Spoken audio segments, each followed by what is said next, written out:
Mais quelle idée de faire du vélo en Namibie. Il y a du vent et c'est des pistes. Et c'est des pistes difficiles en vélo. C'est pas agréable. Il passe là? Ouais, il passe. Super. Super, c'est bon.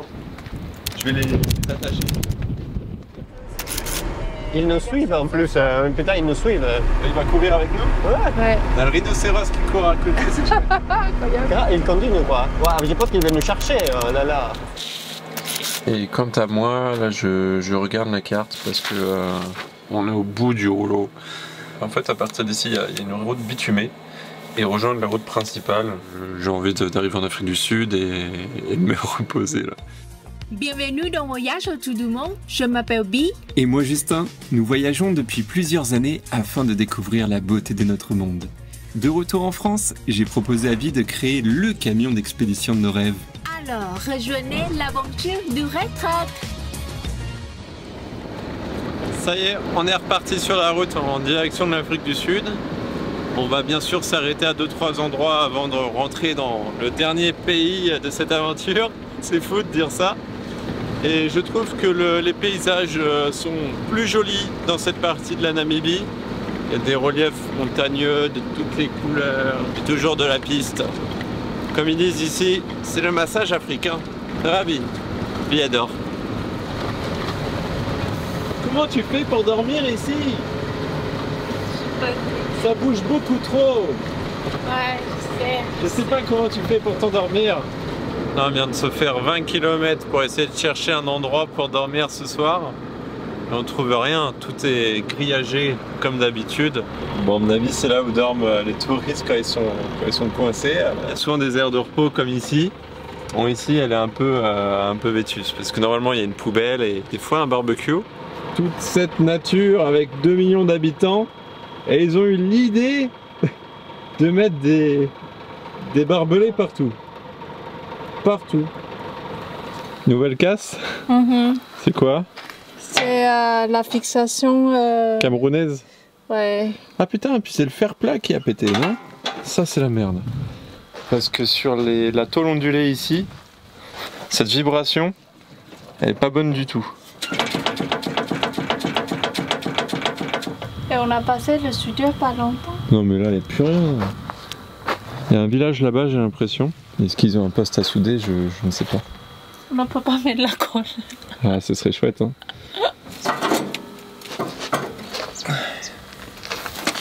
Je peux essayer avec de la colle. Ouais, c'est la colle crocodile, c'est ça? Non, pas la colle crocodile. Là, on va faire une soudure, mais avec de la colle. C'est le Soudure jaune et chimique. blanc là, Ouais, c'est ça. Une soudure Mais c'est pas chimique. crocodile? Non, c'est pas crocodile. Ok.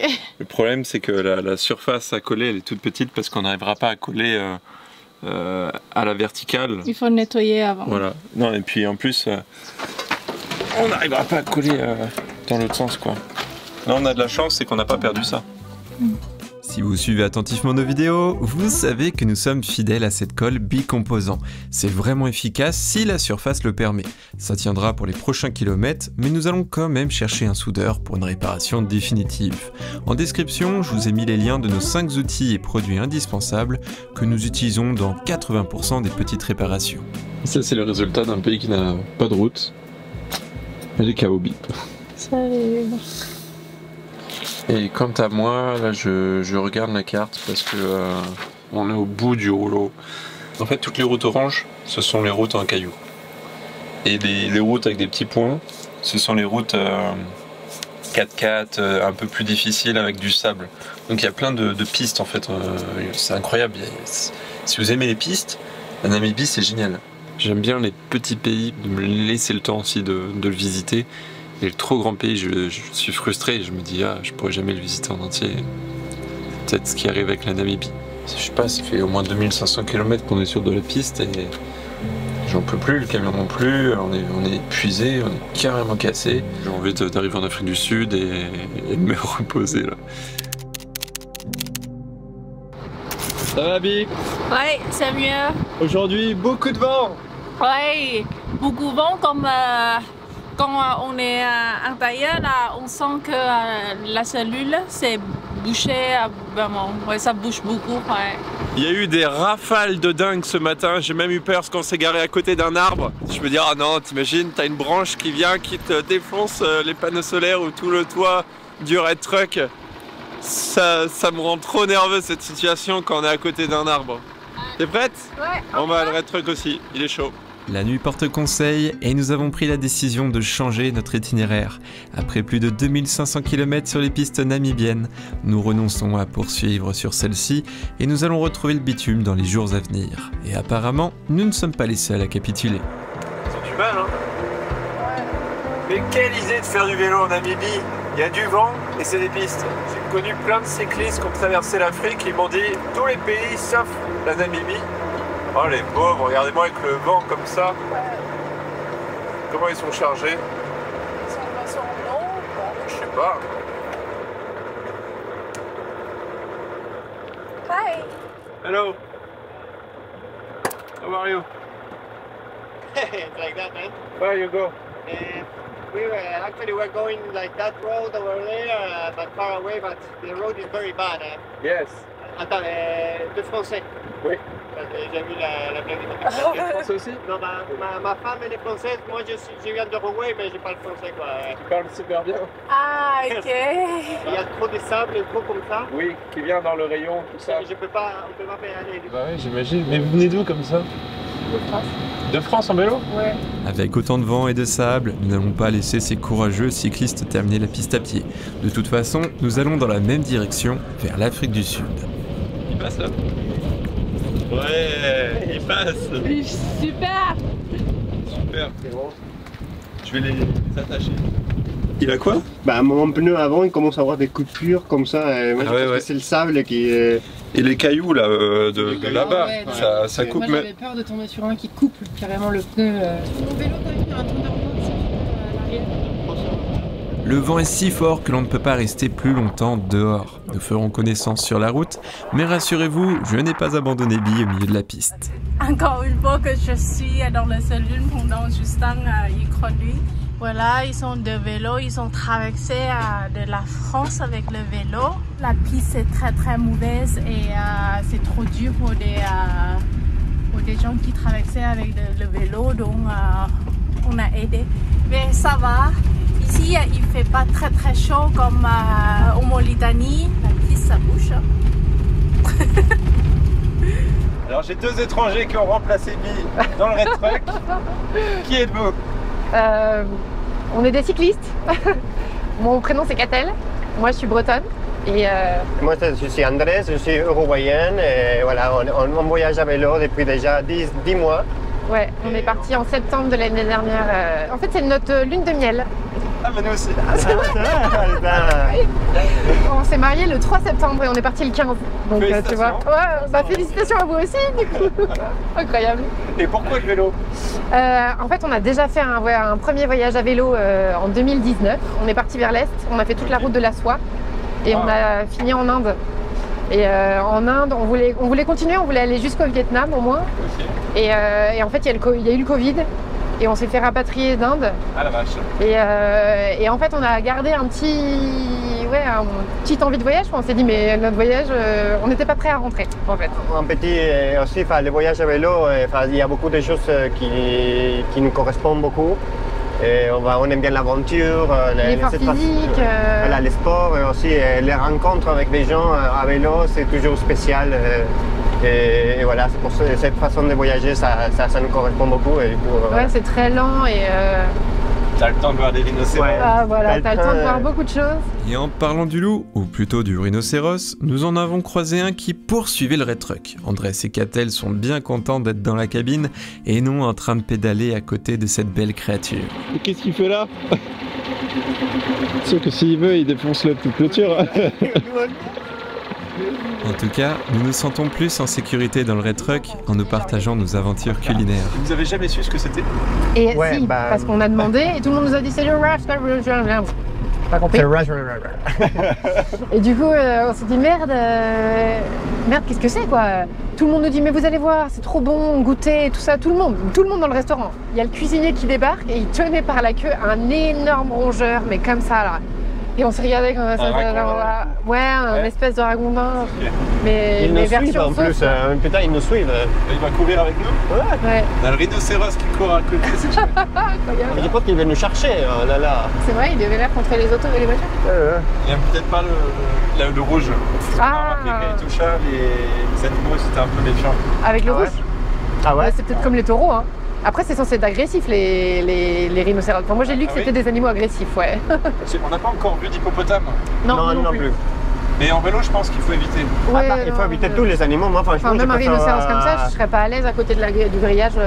Moi, ça, un éléphant, ça me fait peur à vélo. Éléphant, Bien ouais. sûr, lion et tout le bazar. Mais si vous aussi, allez au hein. Botswana, vous allez voir plein d'éléphants et tout. Et apparemment, ils sont vachement agressifs, les éléphants du Botswana. Ouais.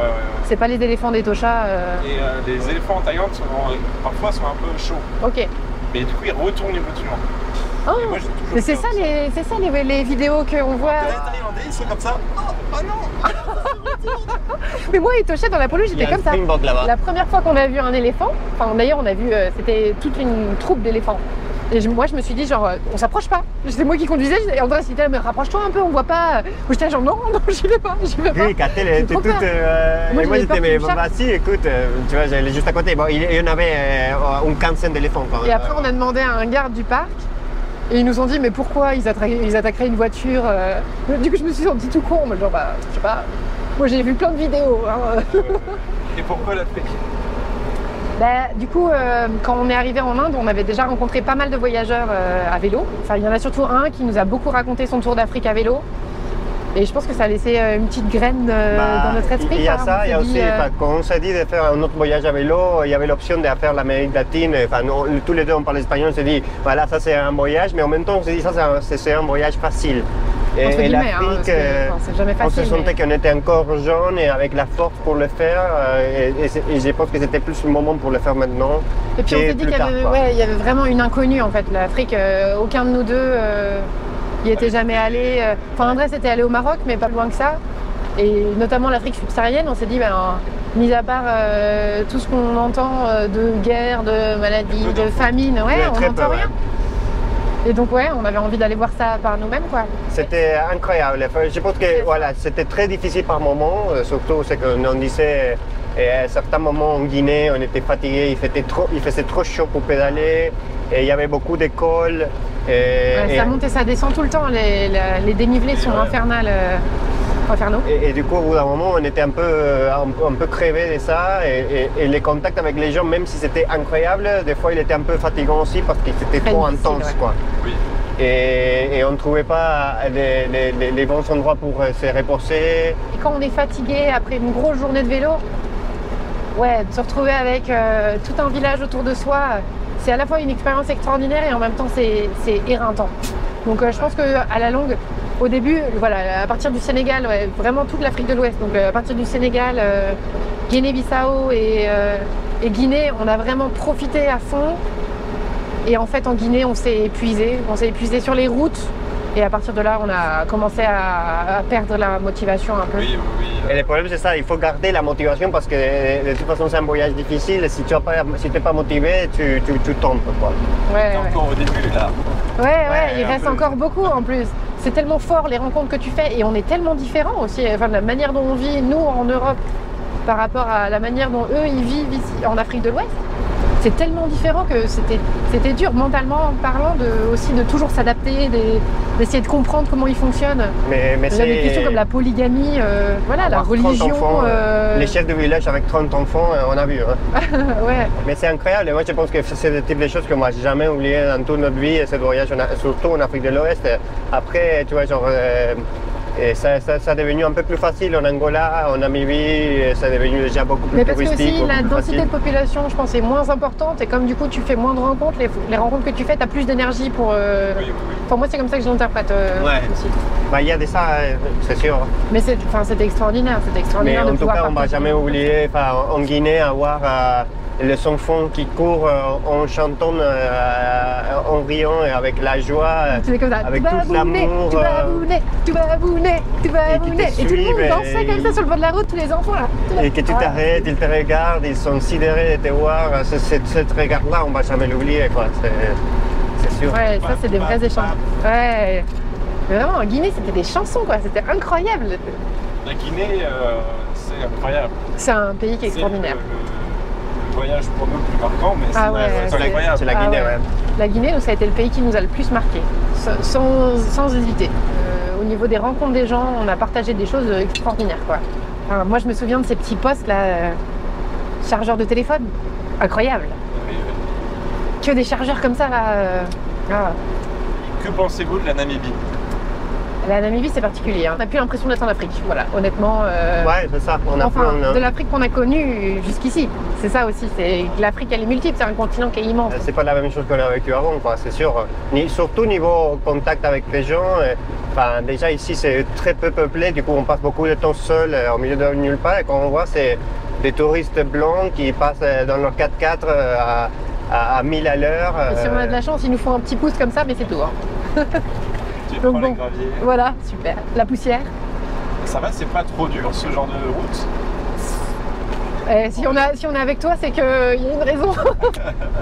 Ouais, oui. C'est vrai que c'est très compliqué. Et par exemple, ce matin, voilà, c'était du sable, avec un vent de face impossible. Enfin, il y a des moments, voilà, moi hier sur la route, on a fait 30 km. À la fin de la journée, tu fais que pleurer, quoi. C'est là. Tu craques complètement. Alors mentalement, c'est super. C'est un super entraînement moral. Si tu as besoin de renforcer ton mental, viens faire la Namibie à vélo. On fait nos calculs de eau et de bouffe en pensant qu'on va faire une quantité de kilomètres. Et si tu fais moins de la moitié de ce que tu attendais, c'est des fois pour le moral, c'est très difficile parce que tu te dis, bon, en fait, on va jamais y arriver. On va jamais arriver, quoi. Oui. Et hier, c'était un peu ça. Hier, on s'est dit, mais en fait, on avait prévu de faire la route en 2 jours. Pour aller jusqu'à la prochaine lodge où on s'était dit, bon voilà, on pourra peut-être se reposer là-bas. Et quand on a fait la moitié des kilomètres qu'on devait faire dans la journée, on se dit en fait il va nous falloir 4 jours et on n'a pas assez de réserve, donc ouais, c'est compliqué. En autonomie, vous pouvez avoir combien de jours? Là, on a fait Walvis Bay solitaire, par exemple. Au niveau bouffe, c'était pas un problème. Niveau eau, on était surtout... c'était pas possible de chercher suffisamment d'eau parce que c'était 230 km de rien. On a la capacité de mettre 15 litres d'eau. Et quand il fait pas trop chaud et tout ça, on boit en moyenne 2 litres par jour chacun. Et en plus, il faut cuisiner le soir. Oui, donc il faut quand même pas mal d'eau. Et sur ce genre de route, eh ben, on boit le double, voire le triple d'eau. On monte et on descend, c'est sec. C'est sec et on t'es vite déshydraté. Et du coup, heureusement qu'on a arrêté des voitures. Par contre, ce qu'on a eu aussi et qui était très désagréable, honnêtement, c'était des bus entiers de touristes qui ralentissaient à côté de nous. Et donc, tout le monde avec les téléphones.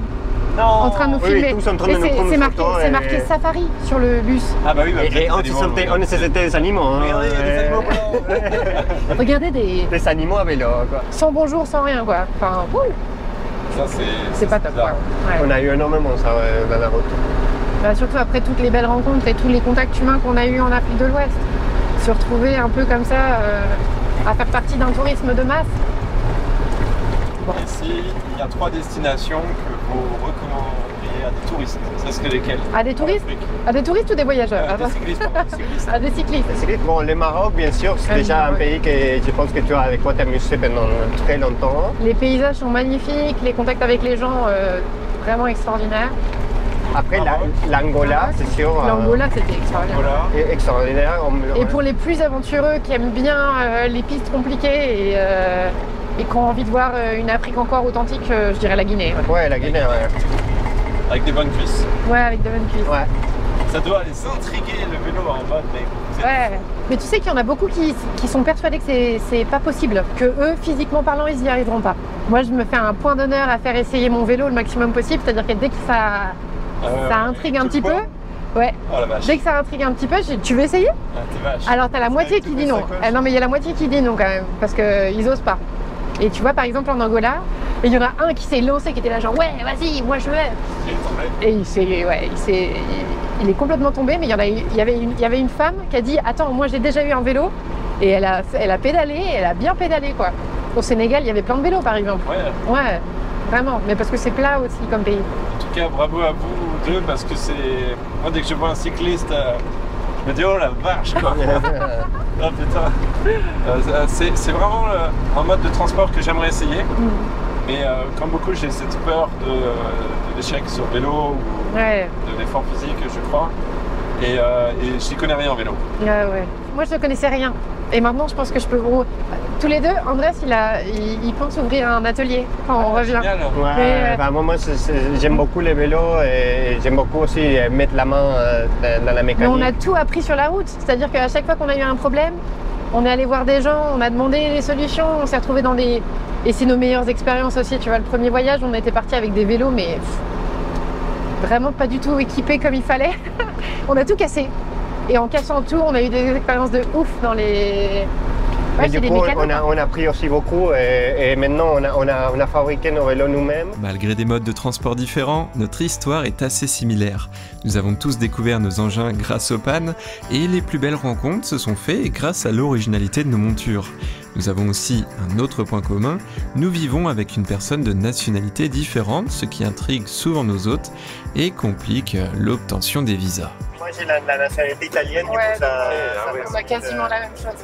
Pour lui, ça a été compliqué. Ah ouais? Ils m'ont demandé de faire le visa en France. En Thaïlande, il n'y a pas d'ambassade de Namibie, donc c'était forcément en France. Lui, ils lui ont refusé son visa alors qu'elle avait payé. On est 300 € pour un visa de 30 ans. Mais c'est un pays à argent, quoi. Mais c'est leur deuxième ressource financière. Après les miniers, non? Ouais, c'est ça. Et avec autant de points communs, nous avons passé plusieurs jours ensemble. C'était très sympa et bien reposant de faire une petite pause dans ce voyage. Bah oui. C'est pas possible, vous êtes pas en vélo, c'est pas possible. C'est pas possible. Et après moi j'ai 1 kilo. On a même pas ça dans le camion. Peut-être à bientôt. Oui. Bon courage. On aurait pu emmener Andrés et Catel jusqu'en Afrique du Sud, mais ils ont souhaité terminer ce défi sportif jusqu'au bout avec leur vélo. Quant à nous, nous avons un petit problème. Le Red Truck ne se plie pas aussi facilement qu'une bicyclette, et je ne suis pas sûr de réussir à le camoufler dans mes bagages pour prendre l'avion. La seule solution, si nous voulons le garder, est de l'envoyer en Europe par bateau. Déjà qu'il a le mal de mer, alors les démarches administratives semblent un peu plus complexes que prévu, mais restent possibles. Nous allons prendre quelques jours ici, dans le désert, pour envoyer des demandes de devis à plusieurs transitaires et agents spécialisés dans le transport de camions. En fonction du prix, nous adapterons notre parcours. Car je viens d'apprendre que certains ports ne font pas de transport de camions, mais uniquement de conteneurs, et le Red Truck est bien trop grand pour entrer dans une petite boîte de conserve. Et pour ce soir, je vais faire des nuits surfées. Ce sera des nuits japonaises. Ça s'appelle udon. Et en Thaïlande, on mange beaucoup ça. Et pour ingrédients, c'est très très simple. Il y a l'ail émincé, toujours dans la cuisine thaï. Coriandre, des choux blancs, carottes. Et aujourd'hui, pour la viande, je vais mettre le bacon. Voilà. Ça sera bien. Miam, miam, miam, miam. C'est très très beau de cuisiner avec la vue coucher soleil comme ça. Waouh, magnifique. On va mettre l'ail émincé.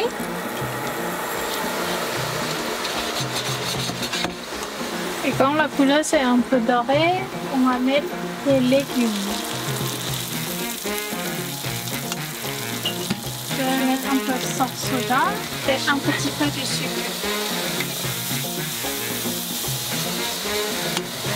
Après, c'est des nuits que l'on va préparer avec un peu d'eau.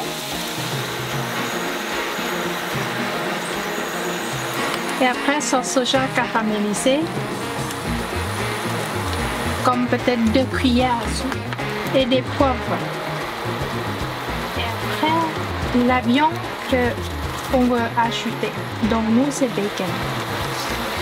Et ce repas, c'est très très bien pour des enfants. Et quand tout est prêt, coriandre.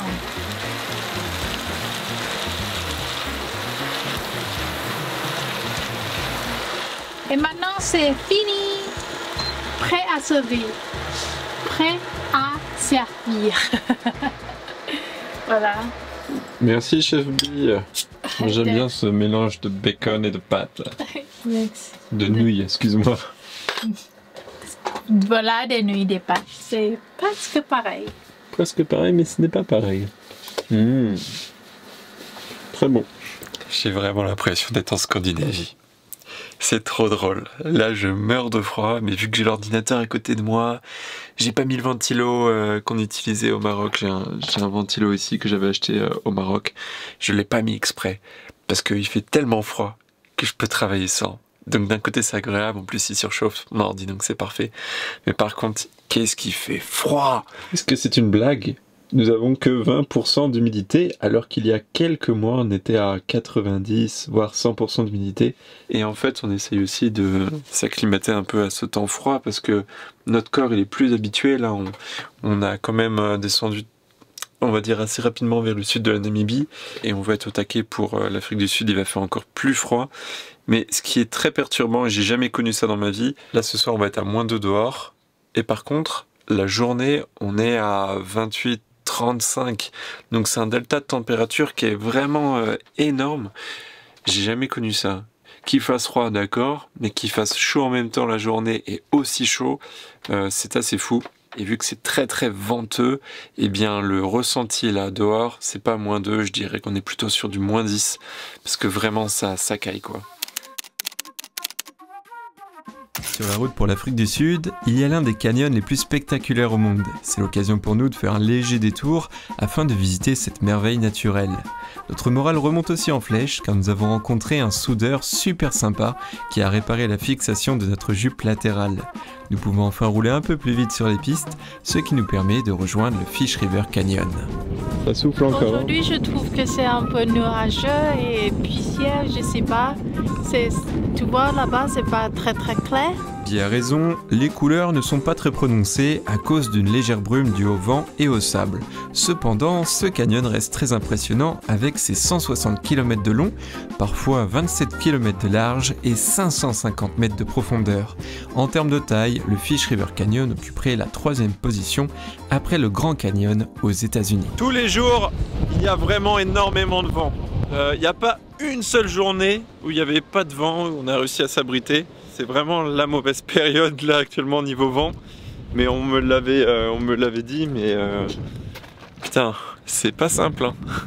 Et d'ailleurs dans les campings souvent il y a des abris pour le vent, parce que sinon les gens qui dorment en tente ils ont trop froid, ou alors leur tente s'arrache et tout.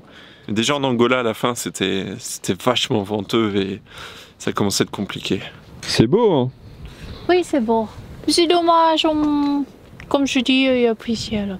Non mais ça va. Et là-bas, il y a des gens hein. Bah oui, tu visites tout le canyon. C'est exactement comme au Grand Canyon aux États-Unis, où tu as en fait tout un petit circuit qui longe le canyon, donc il y a des voitures là, tac, tu roules. Je sais pas s'il y a des périodes dans l'année où c'est moins venteux, mais là quand même c'est vraiment violent, c'est pas rafale en plus.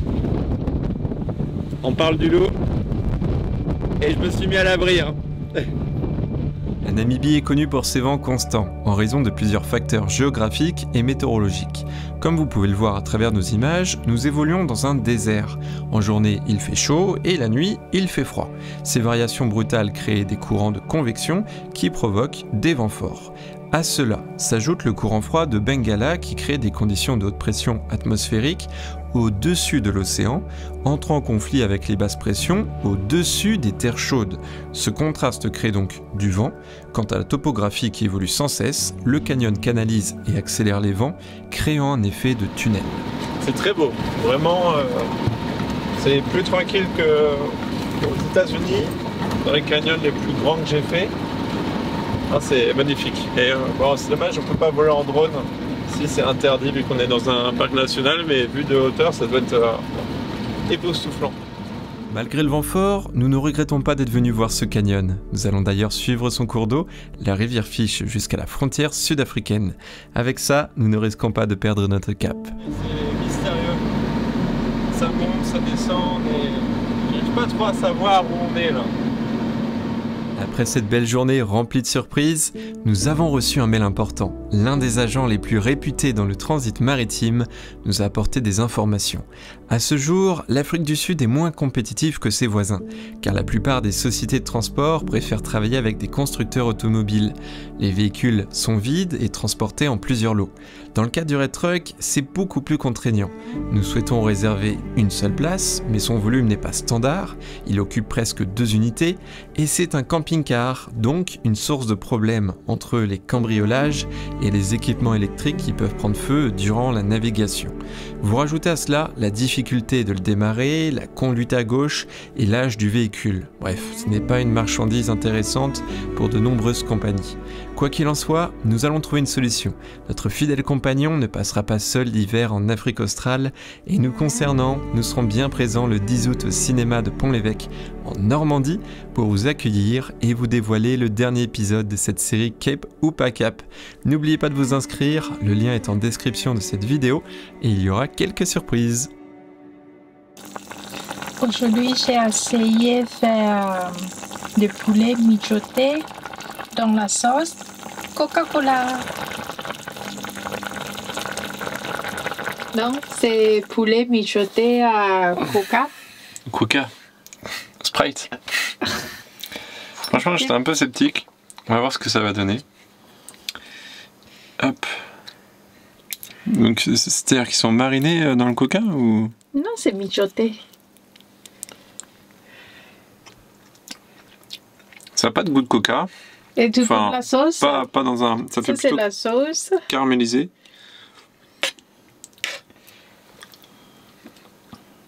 Non, ça va, c'est bon. J'avais peur qu'il y ait le goût de coca. Il y a combien de canettes?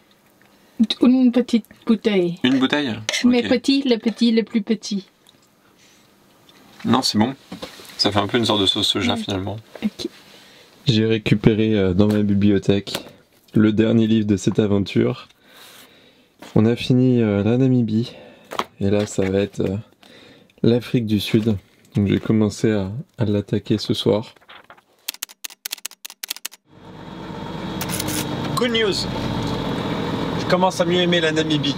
Du moins, les endroits pour dormir nous offrent un coucher de soleil magnifique. En fait, le plus gros danger ici, ce sont vraiment les animaux. Quand on garde le camion, on sent qu'il y a vraiment des bestioles autour de nous. Et ça, j'arrive pas à les voir, mais je sens leur présence. Je sais pas, mais des fois on entend des bruits. Et le climat c'est magnifique. Cette piste est un petit raccourci pour retrouver le bitume et prendre la direction de notre dernière destination.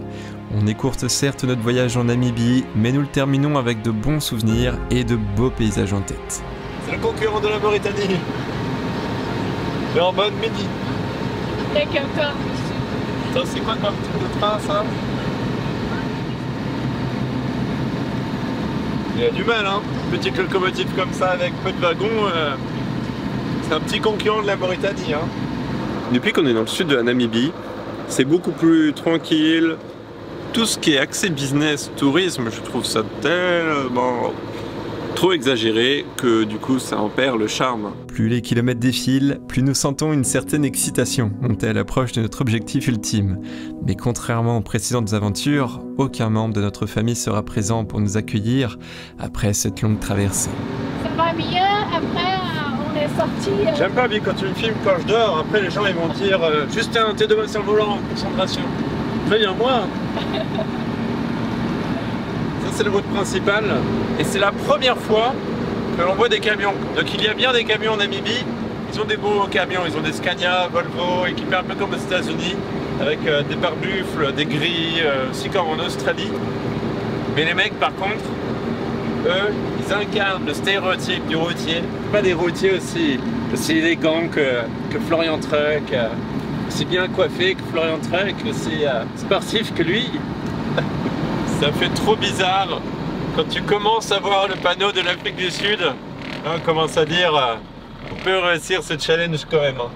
Quand tu commences que tu es au Cap Nord et que tu as le panneau pour Afrique du Sud, par là. Il y a la route Khao aussi. Le Cap, par là.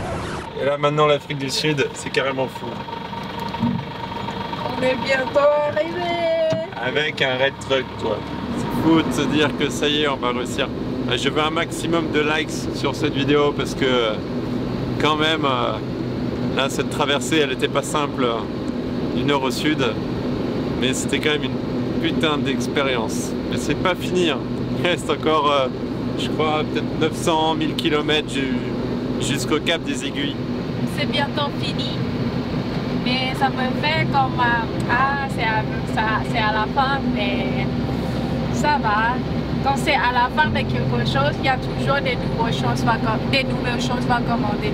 Oui, oui. Ah non, je ne sais pas dire. Ah, on a compris. Non, je dis commander, mais normalement commencer, voilà.